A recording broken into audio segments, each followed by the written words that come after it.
Hello my dear student, good morning, सुप्रभातम। आज मैं आपको अकाउंटिंग की टर्मिनोलॉजी बताने जा रहा हूँ, लेखांकन शब्दावली। क्योंकि अकाउंटिंग है क्या, इसमें जो शब्द प्रयोग होते हैं उनको आपको जानना बहुत ज़रूरी है, जिसको भाषा कहते हैं। तो accounting is the business language. लेखांकन एक व्यापारिक भाषा है। जैसे भाषा के बारे में तो आप लोग जानते हैं, Hindi language, English language, Sanskrit language. Bharatvarsh में बहुत सारी भाषाएं चलती हैं। आप ये भी कभी कभी आपको ऑब्जेक्टिव पूछा जाता है एग्जामिनेशन में कि 10 रुपए के नोट में कितनी भाषाएं लिखी होती हैं, कितनी भाषाओं का प्रयोग किया होता है, 15, 17, 18। आप उसको जांच करिए कि 10 के रुपए के नोट में कितनी भाषाएं लिखी होती है। ऐसे अकाउंटिंग जो है ये व्यापारिक भाषा है। तो जब तक आप भाषा का ज्ञान नहीं होगा तब तक आप अकाउंटिंग आपके समझ में कुछ भी नहीं आएगी।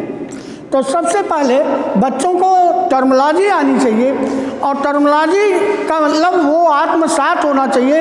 उसका अर्थ वो अपने आप, जैसे शब्द आ गया डिस्काउंट, जिसको हिंदी में छूट कहते हैं, बट्टा कहते हैं। तो जैसे ही डिस्काउंट आ गया तो उसके बारे में उनको मालूम होना चाहिए कि डिस्काउंट है क्या, स्टॉक है, तमाम सारे शब्द हैं। और इसके लिए कम से कम 5 या 6 लेक्चर मुझे केवल टर्मिनोलॉजी में ही देना पड़ेगा।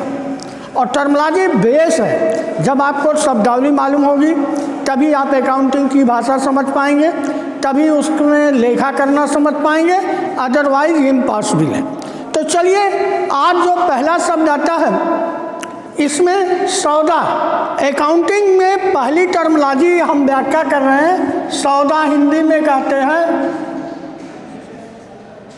सौदा, अंग्रेजी में कहते हैं ट्रांजैक्शन। ट्रांजैक्शन ट्रांजैक्शन किसे कहते हैं, सौदा किसे कहते हैं? किसी भी वस्तु को, any commodities transfer to other person, किसी भी वस्तु को दूसरे को देना, लेना, अदला बदली, क्रय विक्रय आदि को हम ट्रांजैक्शन कहते हैं। अब आपको क्लियर हो गया होगा सौदा किसे कहते हैं। जब हम कोई अपनी वस्तु किसी दूसरे को दे देते हैं और उससे उसके बदले कुछ ले लेते हैं, तो इस क्रिया को ट्रांजैक्शन कहते हैं। फिर एक बार रिपीट, किसी भी वस्तु का विनिमय, अदला बदली, लेन देन, क्रय विक्रय आदि को सौदा कहते हैं। अंग्रेजी में इसको ट्रांजैक्शंस कहते हैं। बड़ी प्रॉब्लम होती है, जो बच्चे CBSE बोर्ड के हैं वो ट्रांजैक्शन को इंग्लिश में समझाओ तब समझेंगे। जो हिंदी मीडियम के हैं अगर उनको केवल हिंदी बोल दो, इंग्लिश बोल दो तो समझ ही में नहीं आता। इसलिए यहाँ बड़ी प्रॉब्लम है कि हिंदी और इंग्लिश दोनों में हमको एक्सप्लेन करना पड़ेगा। तो अब तो इंग्लिश वाले भी समझ गए होंगे और हिंदी वाले भी कि ट्रांजैक्शन किसे कहते हैं, सौदा किसे कहते हैं। अगली टर्मिनोलॉजी है एसेट्स, जिसको संपत्तियां, एसेट्स इसको कहते हैं। एसेट्स किसे कहते हैं?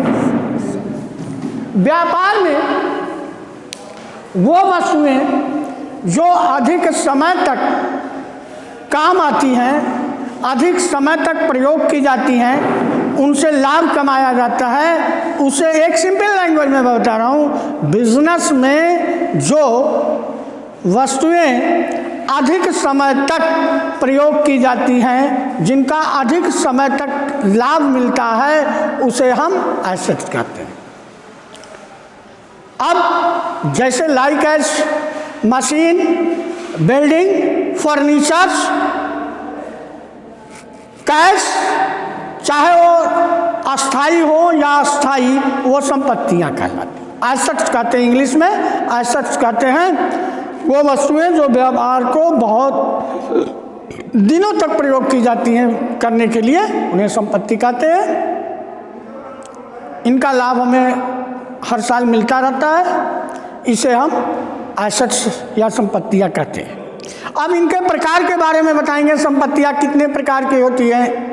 दृश्य, अदृश्य, टैंजिबल और इनटैंजिबल। दृश्य का मतलब वो संपत्ति होती है जो हमें दिखाई दे, जैसे बिल्डिंग हमको दिखाई देती है, हम उसको छू सकते हैं, देख सकते हैं। लैंड हमको दिखाई देती है, मशीन हमको दिखाई देती है, इसको हम टैंजिबल कहते हैं, बहुत शॉर्ट में बता रहे हैं।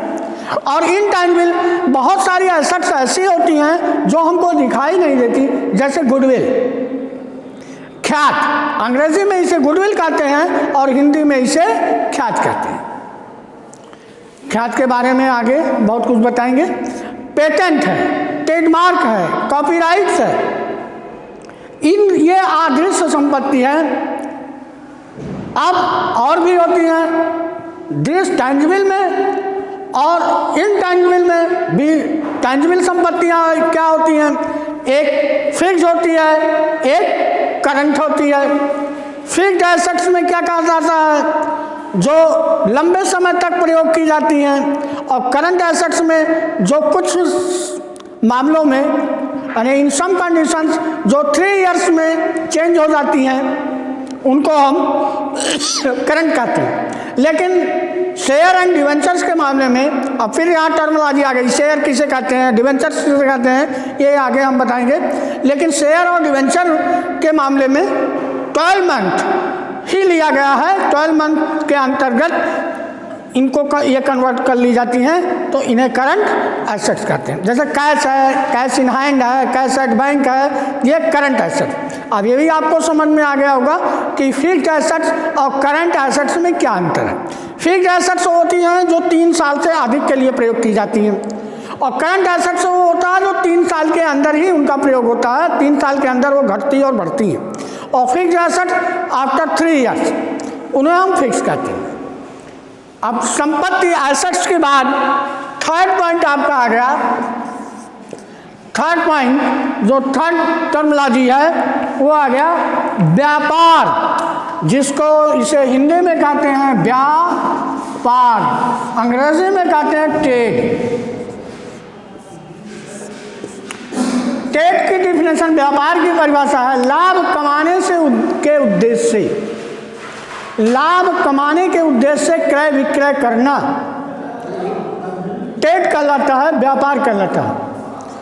हमारा उद्देश्य मेन ऑब्जेक्ट होता है प्रॉफिट, बट लॉस भी हो जाता है, संयोगवश कभी कभी लॉस भी हो जाता है। तो व्यापार उसे कहते हैं जब कोई व्यक्ति किसी वस्तु का क्रय विक्रय करता है लाभ कमाने के उद्देश्य से, तो उसे हम व्यापार कहते हैं और अंग्रेजी में ट्रेड कहते हैं। ये हो गया।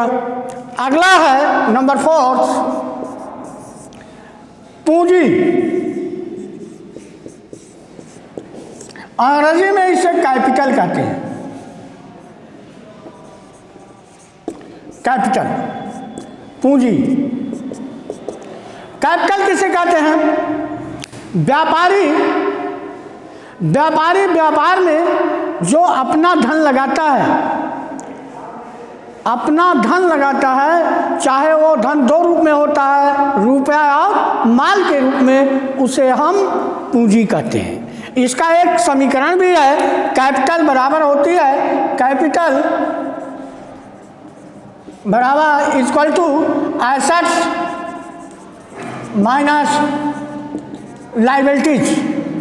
कैपिटल बराबर एसेट्स माइनस लायबिलिटीज। और कैपिटल की भी परिभाषा आपको अच्छी होगी, व्यापारी के द्वारा व्यापार में स्वयं का लगाया गया धन, रुपया, माल पूंजी कहलाता है।